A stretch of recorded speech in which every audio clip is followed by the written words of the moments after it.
Welcome to another episode of Halloween Crappypasta Screamfest. I am Maddi Marshall and I have got a corker for you. This story tonight is called Freddie Spaghetti. So sit back, relax and listen. Who here likes spaghetti? Well, he knows someone who loved it, but he was bullied every day because not only did he love spaghetti, he was obsessed with it. He made noodle necklaces with meatballs on them. He brought bins of Parmesan cheese wherever he went. I found him very strange, yet he seemed to like it. His name was Freddie. Freddie was pretty normal in highs, cool. I was one of the only ones who was his friend. Everyone else either steered clear away from him or teased him. Do you know what they called him? They called him Freddie Spaghetti. He found it kind of fitted him. Yet, the way they called him by the name, it was harsh. They'd mock him with other names to like Noodle Boy and Meat Nerd. Noodle Boy! Meat Nerd! I found them both stupid. So anyways, he'd pull through with the bullies pretty well. But one day at school, he saw walking down the hallway with his hoodie up. He never had his hoodie up. So I walked over to ask him if he was all right, you know, just trying to be a good friend.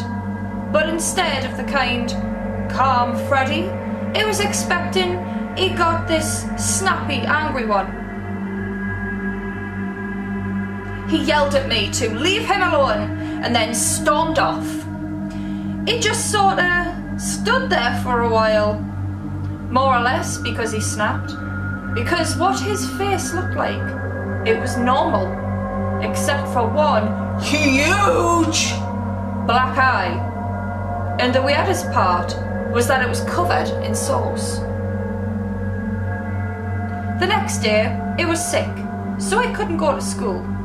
And it never saw Freddie again. And the creepiest part is what everyone was saying when he got back. He killed them! He's a freak! And when it asked them about it, apparently Freddie killed the gang of bullies who teased him the most. Then one of the girls on the soccer team, it was American, then one of the girls on the soccer team who played after school that day got a hold of me.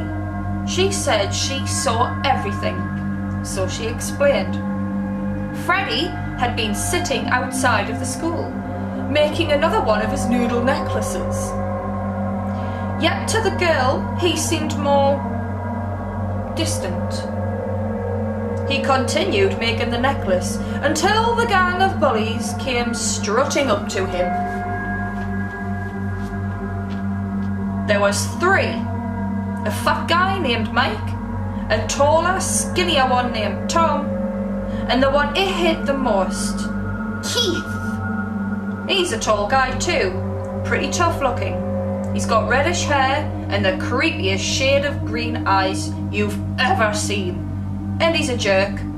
Nothing more, nothing less.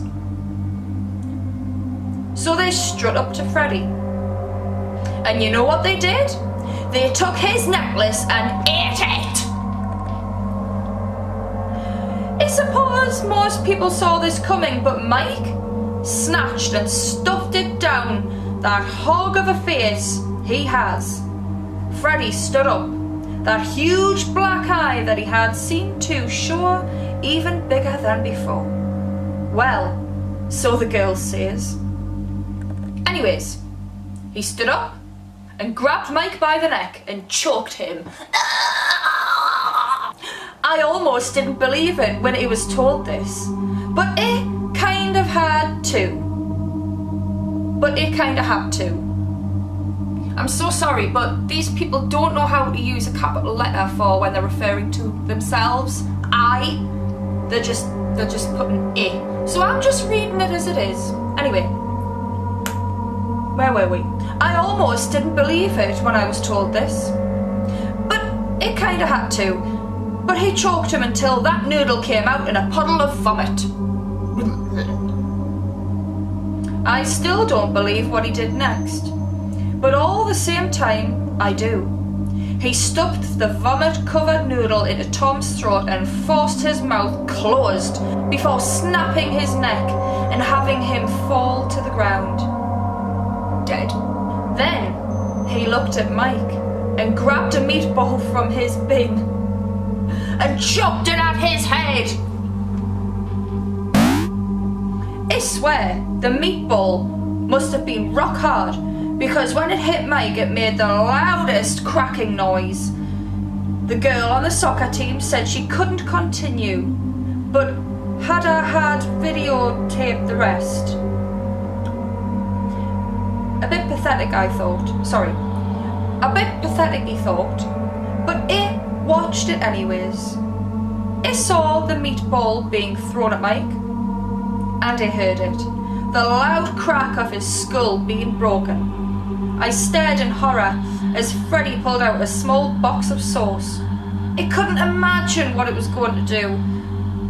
He took the sauce and rubbed it in Keith's eyes before digging his hands into his eyes and gripping the eyes, and at this point I threw up. Once I was ready to watch the rest, it played the video camera, and what Freddie did last was the worst, most disturbing thing he had ever seen. He grabbed the bin of meatballs and took two, and put them in where Keith's eyes were supposed to be.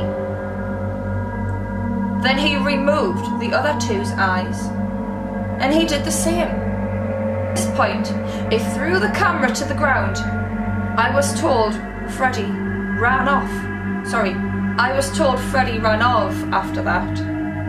But then, as it was walking home after school, about a week after it reopened after cleaning, I saw something under the bench outside. I walked over, and there it was, a bloody vomit-covered. No! Woohoo! Wow, now that